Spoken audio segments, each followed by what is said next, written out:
सफेद हाथी की कहानी। एक जंगल में बहुत से जानवर रहते थे। उसमें हाथियों का एक झुंड था। इसी झुंड की सरदार एक हथिनी थी, जिसका नाम गौरीमा था। वह काफी समझदार और नेक दिल थी। अपने झुंड के सभी छोटे बड़े सदस्यों का ध्यान रखती थी। झुंड जब भी खाने या पानी की तलाश में जाता, गौरीमा सबसे आगे चलती थी। शिकारियों द्वारा बनाए गए गड्ढे जो कि उन्होंने छिपाए होते, गौरीमा दूर से ही भांप लेती थी। वह रास्ता बदलकर अपने झुंड को बचाती थी। झुंड के सभी हाथी और उनके परिवार गौरीमा की हर बात मानते थे। इसी तरह समय बीत रहा था। कुछ समय बाद गौरीमा ने एक बच्चे को जन्म दिया, जिसे देखकर सभी झुंड के सदस्य आश्चर्यचकित रह गए। जो नन्हा सा हाथी झुंड का सदस्य बना था, वह था सफेद हाथी।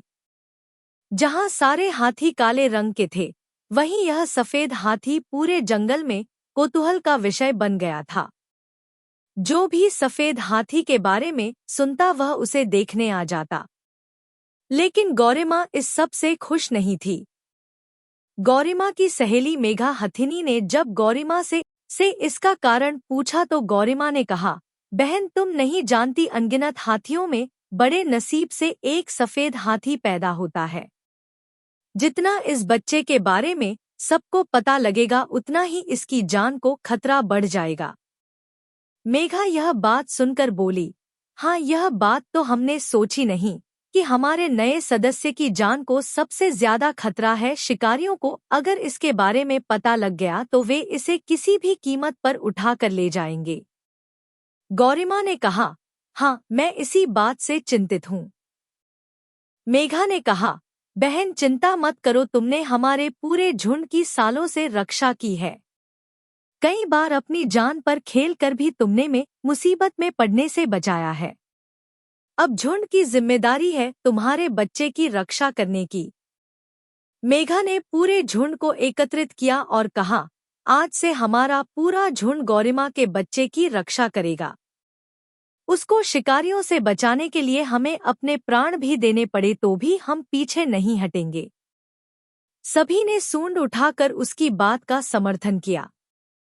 अगले दिन से जब भी झुंड खाना लाने या पानी की तलाश में जाता, चार हाथी नन्हे सफेद हाथी की रक्षा के लिए रुक जाते थे और बाकी सदस्य उनका भी खाना और सूंड में पानी भर कर लाते थे।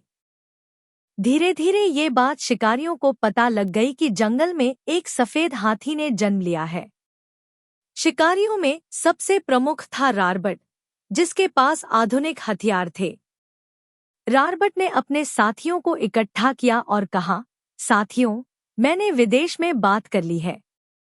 अगर हम किसी तरह उस छोटे सफेद हाथी को चुरा लाएं, तो उसकी इतनी कीमत मिलेगी कि आगे हमें शिकार के लिए जंगल में भटकना नहीं पड़ेगा। रारबट की बात सुनकर सभी बहुत खुश हो गए। उन्होंने योजना बनाना शुरू कर दिया कि कैसे हाथियों को चकमा देकर सफेद हाथी के बच्चे को चुराया जाए। अगले दिन से कुछ शिकारी छिप छिप कर हाथियों पर नजर रखने लगे। हाथी इस सबसे बेखबर अपने आप में मस्त रहते थे। एक दिन गौरीमा अपने झुंड के साथ भोजन की तलाश में गई। वह जंगल में जा रही थी, तभी उसकी नजर एक ऊंचे पेड़ पर गई जिस पर एक शिकारी बैठा था। गौरीमा ने सबको होशियार कर दिया। वह इधर-उधर गड्ढा ढूंढने लगी, लेकिन उसे कुछ नजर नहीं आया। रात के समय गौरीमा अपने झुंड के साथ जंगल के राजा शेर के पास गई और उसे सारी बात बताई।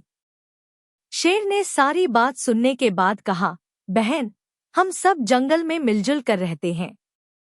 तुम चिंता मत करो, ये बताओ करना क्या है। गौरीमा ने कहा, मैं चाहती हूँ, जब तक मेरा बच्चा बड़ा नहीं हो जाता, तब तक तुम इसे अपनी गुफा में रखो। शेर बोला, अरे बहन, बस इतनी सी बात? आज से तुम्हारा बच्चा अपने मामा के घर रहेगा। बाहर मैं और मेरी पत्नी बैठे रहेंगे। किसी की क्या मजाल जो यहाँ कदम भी रखे। वैसे भी सफेद हाथी हमारे जंगल की शान है। कोई इसकी तरफ आंख उठाकर नहीं देख सकता। आप बेफिक्र रहो। अब नन्हा सफेद हाथी शेर की गुफा में रहता था और हाथियों का झुंड मस्ती से पूरे जंगल में घूमता फिरता रहता था। इधर रारबट और उसके साथी पूरे जंगल में नजर रखते रहते, लेकिन उन्हें कहीं भी सफेद हाथी नहीं दिखा। एक दिन रारबट ने सबको बुलाया और डांटा, तुम एक हाथी के बच्चे को नहीं ढूंढ पाए। कहाँ गया वो? शिकारी बोला, पता नहीं। हाथी कभी भी अपने बच्चे को अपने से अलग नहीं रखते, लेकिन यह पता नहीं कहाँ है। या तो इन्होंने इसे किसी और जंगल में भेज दिया या वह मर गया। रारबट बोला, दूसरा जंगल तो यहाँ से बहुत दूर है, वहां तक ये नहीं जा सकते। हाँ, ये हो सकता है कि वो मर गया हो। हमारा तो बहुत नुकसान हो गया। फिर भी तुम अगले कुछ दिन इन पर नजर रखो, अगर नहीं मिले तो फिर हम यहाँ से दूसरे जंगल में चले जाएंगे। कई दिन ढूंढने के बाद भी जब सफेद हाथी नहीं मिला तो शिकारी उस जंगल को छोड़कर चले गए। गौरिमा की सूझबूझ ने अपने बच्चे की जान बचा ली। गौरिमा का यही बच्चा जब बड़ा हुआ तो वह भी गौरिमा की तरह ही समझदार और होशियार था। गौरिमा अब बूढ़ी और कमजोर हो गई थी। उसका बच्चा अब झुंड का नेतृत्व करता था। अब वह शान से झुंड के आगे चलता था और हर खतरे से सबको बचाता था। वह इतना शक्तिशाली था कि शिकारी उसे देखकर ही घबराकर भाग जाते थे।